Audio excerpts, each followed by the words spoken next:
Era buli muntu gwenteesewo nendyoka mwongerako abalala mwemanyi so wuliziganya n'oyo gwenteesewo abemwongeddeko mbe nga muwuliziganya era yalina otuwa amawulire ofuna okusoomozebwa tuuka waali nekyokola akimanyi oba kitegerekese bulungi katono nyaawo Namirembe aliwa akozewo ku Namirembe yajja ddumu akoze ku Nabutirodi ya akoze ku Shero yaliwa Shero aliwa ye agatawa Shero Namirembe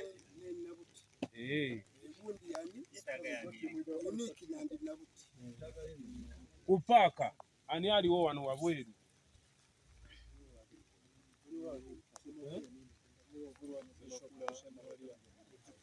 Bishop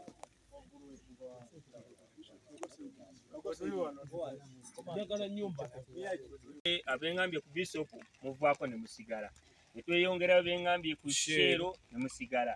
betugambye ku Namirembe ne basigala palisikona bwe tutyo so tetugenda bugenzi nga tusigala tutambula buki buli omu we mugabi amanyiwo mpuliziganya tugitegeke twagala mirembe simpaka naye tunyonyola abantu baffe nti emmotoka zipakinga buli wosanze kyabulabe tuba tuteganya emirimu gy'abantu abaki abalala gwe mulimu omukulu gwe tugendako so mbaagaliza olunaku olulungi kola emirimu obulungi mukono ashayininge kuntiko asante sana tugenda tena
tebambi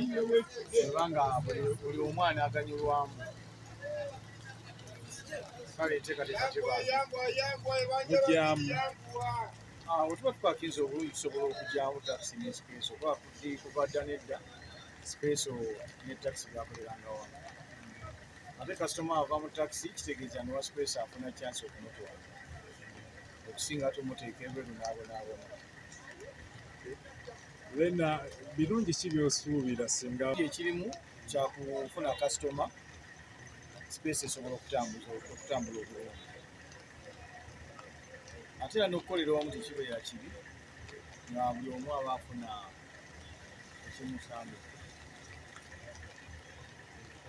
nze Ngoba Vincent chairman wa paaka naffe abatulabera abatuwuliriza amanya ndise mujju Joseph nasinzidde wano Mukono Taxi Park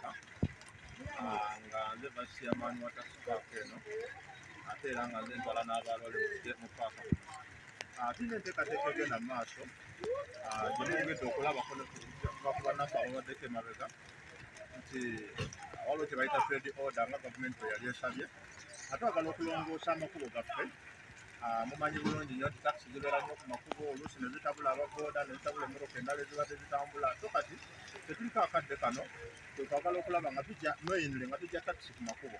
naye olw'okuba nti paaka yaffe siyengaze nnyo ekisembayo mubadde mbeera mu loole esipesa n'emmotoka endala naye ate era olw'okuba nti twagala nnyo okunyigiriza muntu yenna munnayuganda yenna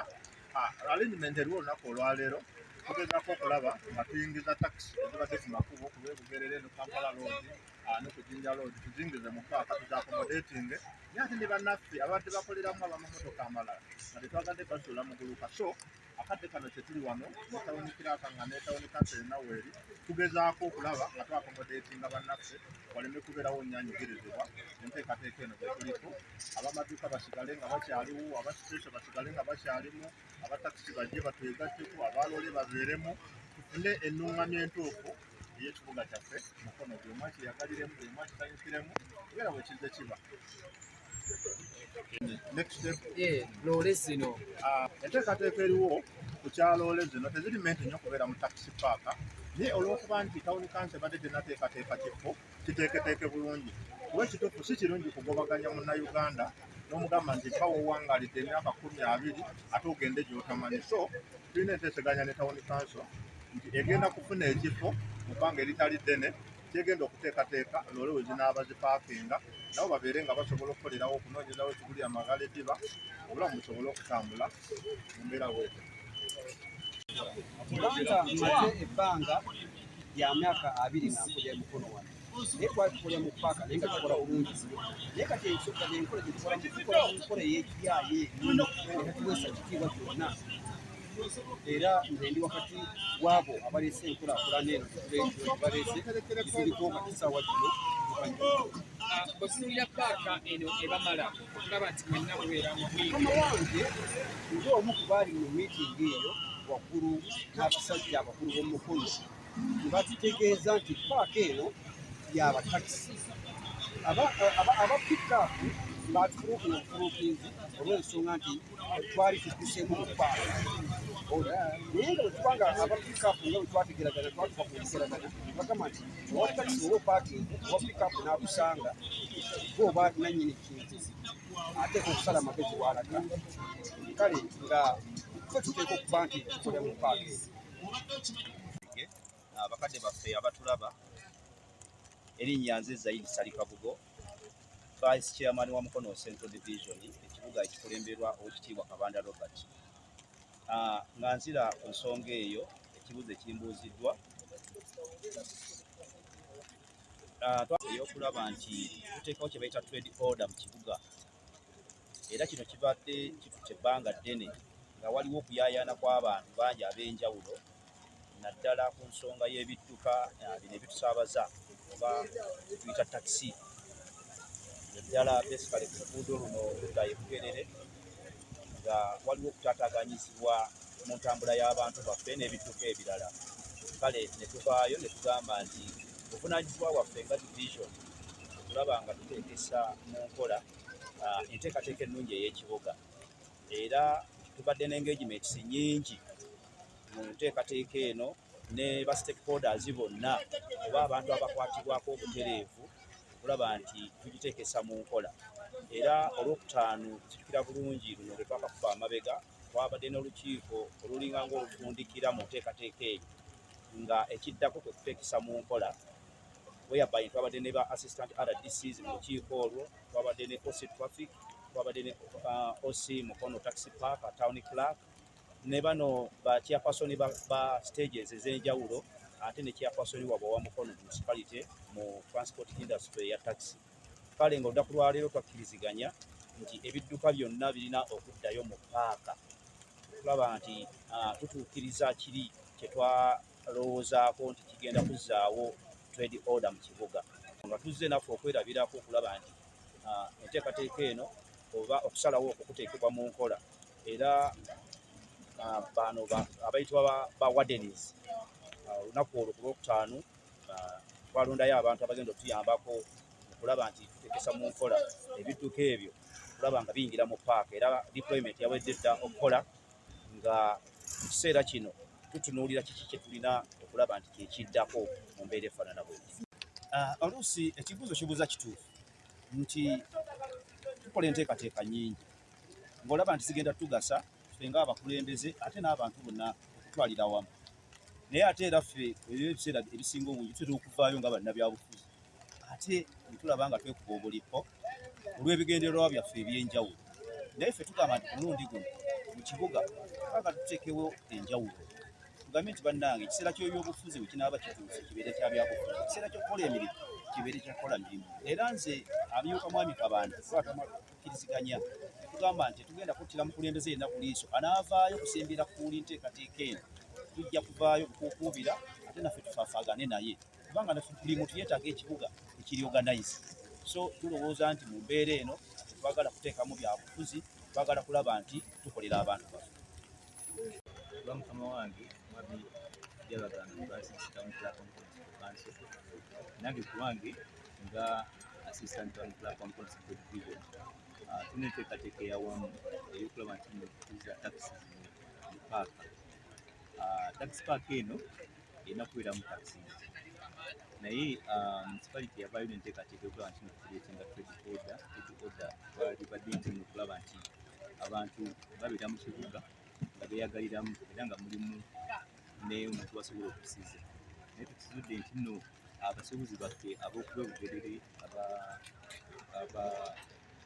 aba Jinja Road bakosebwa olw'okuba nti mu taxi zitukulira ne zisiba emirimu gyabwe egy'enjawulo. So kati tulina road map gye tugenda okutambuliramu ey'okulaba nti nno taxi okusookera ddala eziri ku Kayunga Bugere stage ne Kaolo stage okulaba nti nezidda paka munda. So tusuubidde nti tugenda kukikola okumala omwezi mulamba. Twataddewo ba scouts abagenda okutuyambako okulaba nti neba enforcinga enkola eno. Kozi tulina ba traffic police na poliisi bennyini tukwasizaako okulaba nti tuteeka mu nkola. Ekyo kye tulina nga Mukono municipal council nti omugutteko oba obutukagano bw'amamotoka bungi ojja kutuuka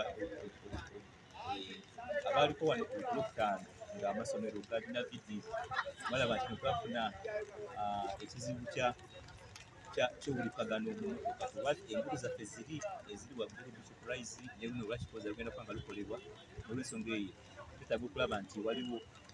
trade order. So kati nga buvunaanyizibwako gavumenti ez'obutundu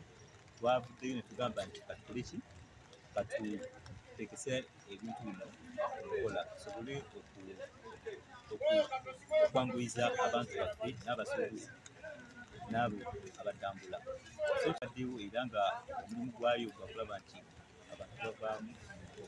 naye tugezezaako okulaba nti twegattibwako abantu abavunaanyizibwa ku taxi zino eba Mukono Municipality Taxi and Drivers Association ebagenda okutuyambako, tetugenda kubeegattako n'okubasapootinga.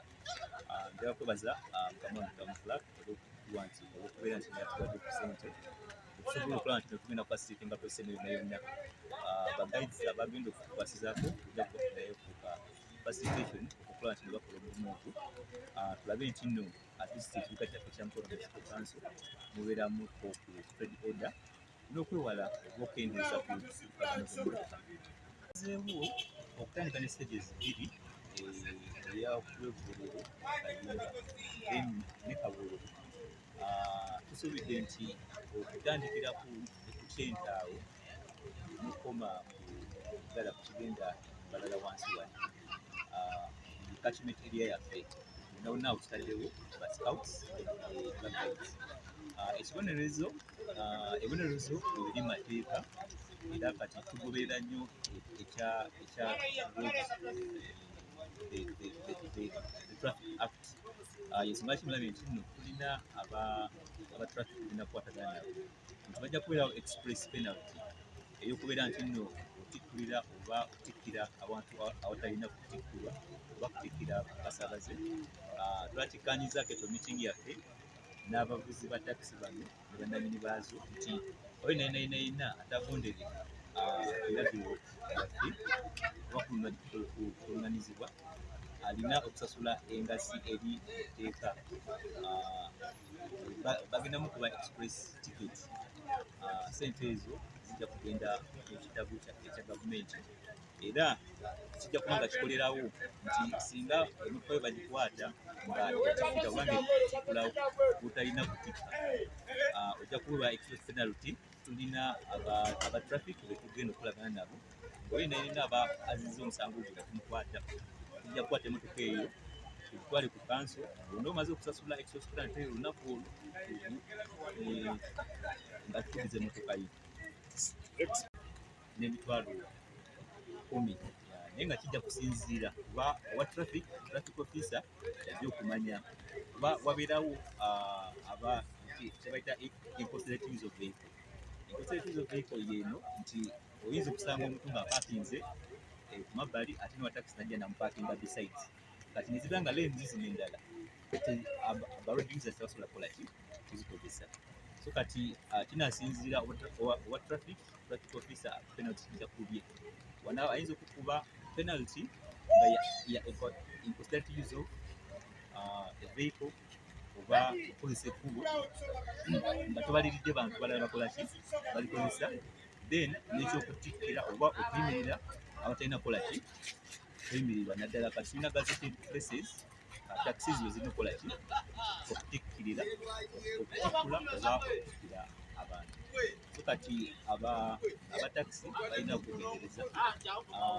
ne bandi abantu baffe abalala abakozesa ebituko eby'enjawulo nti tuba tuteekeddwa akozesa ekkubo n'obuvunaanyizibwa abatala basobole okukola ki okubeerawo so kati abatakisi bano bwe basinza okukalubiriza nti bayimirira instantly ne bakola double parking awantu so kati ebyo nebyobyona biba bikutana n'amateeka aga gavumenti so kati ejja kuba express penalty nga kanso tujja kuba tuvunaanyizibwa okutowinga emmotoka yo kugijjawo paka ng'omaze okukola ki okusasula kuba abapoliisi balina parking yard nga municipal council tujja kucreatinga parking yard awo oyo anaabaweereddwa ekibonerezo ekyo kasita anaaba nga amaze okusasula engasi eyo then balekalizibwa emmotoka ye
Erinnya nze Nsimbi James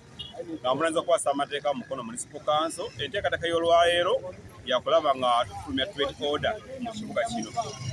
nga kinajjukira nti twaweebwa ebbaluwa tusobole okuba nga tutereeza oluguudo n'okuva ku minisita w'ebyenguudo tuli mu nteekateeka y'okulaba nga tufuna trade order tutandise n'abataxi tugendagenda mu maaso tube nga tuteeka mu nkola abapipa n'abasigadde bonna okusobola okubeera nga okwata ku mukono n'ojja mu mukono naddala ku sayidi y'okuba ebugerere bakube katosi osobola okubeera nga waliwo bizinesi ennungamu etandikirawo. Era olunaku lwayo lusazeewo emmotoka zonna zibadde zitikulira ebweru naddala eziva e Kampala nga ziva e Kayunga n'eziva e Kayunga zidda emukono zisobola okubeera nga zitikira munda mu paaka n'okulaba nti tewakiri mmotoka emu oba bbiri tusobola okubeera ebweru okuyamba abasaabaze olw'okukola obwangu okutambula nga bwe bali. Naye nga ekisinga obukulu twagala trade order tuli mu nteekateeka y'okulaba enguudo ez'enjawulo tuzirima. Mu kulima enguudo ezo tulinamu okunyigirizibwa kw'abantu abalala bakozesa ekibuga ky'emukono. Mu nteekateeka eyo twandyagadde zino enguudo ezalimibwa edda zibe nga zitadde kyanguyire abantu okutambula munda nga bayita mu mukono n'okuvaamu nga batambula bulungi. Era kyokka nosonolaba tulwana kukolekulu Bugerere naye wonna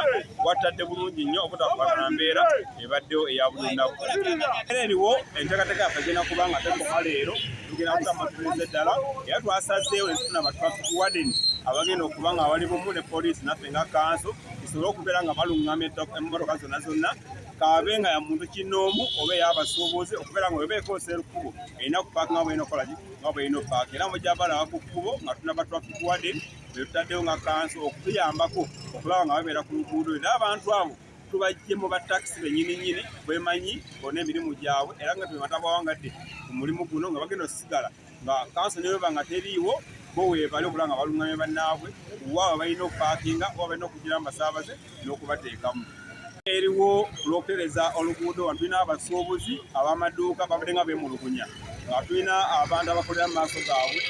bakkiriziganyako abantu abo bonna okuva ku budde bw'okumakya paka olweggulo ku ssaawa 11 balina kuba nga tebakola naye nga okusuka ssaawa za 11 batemba okudda mu buuyi obwo twatulowooza tewedduuka abamaze okukola abamaze okuggalawo nga kisoboka okuba nga asobola okubeera mu maaso g'amaduuka ago naye asobola okukola. So enteekateeka eno tena gwerese mabega omuntu abadde akola mu mabbali g'ekkubo alina sigala ng'akola mu budde bwe tusigala okuba nga ow'amaduuka naye amaze okukola era nga aweereddwa enkizo naye okuba ng'akola.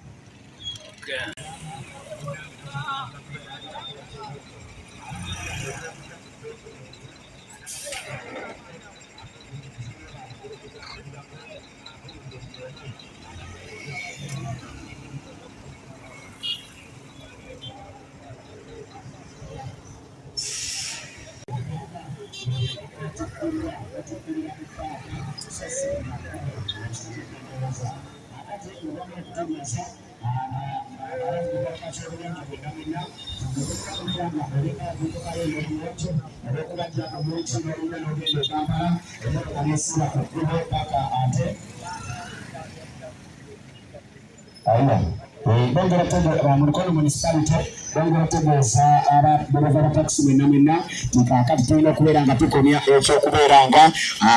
tetukolera ku makubo mbagirawo abamu Mukono municipality batadde abasajja baabwe ku makubo okwongera okubeera nga batulungamya ku nsonga eno era nga batukitegeeza nti nno babakubiriza okulabika nga tuwandiisa takisi zino mu bukiiko obuzitwala Mukono municipal council era nga emali omuwendo gwa takisi omutuufu bwerina okubeera ng'epulaningira paaka togenda kugibwako yadde olwataano tibali kusobozesa lwakutekkula mu paaka genda mu paaka weba otikkulira okwongera okulabika nga tukendeeza jaamu akwata ensangi zino mu kibuga kyaffe eky'Emukono. Mukono municipality yeeranze bwetyo ebongera okukubiriza abantu abavuga emmotoka z'obuyonjo nga olina omuze ogugipaakinga ku kkubo n'ogenda e Kampala n'okomawo olweggulo n'ogisangayo nga walese ogirookirize ekintu ekyo nakyo tekikyakkirizibwa singa onaakwatibwako ng'ekikola kagenderere munnange ate ebinaavaamu biyinza obutabeera birungi Kooki Majibu ogamba etya oyo emmotoka ye ne waaba agenda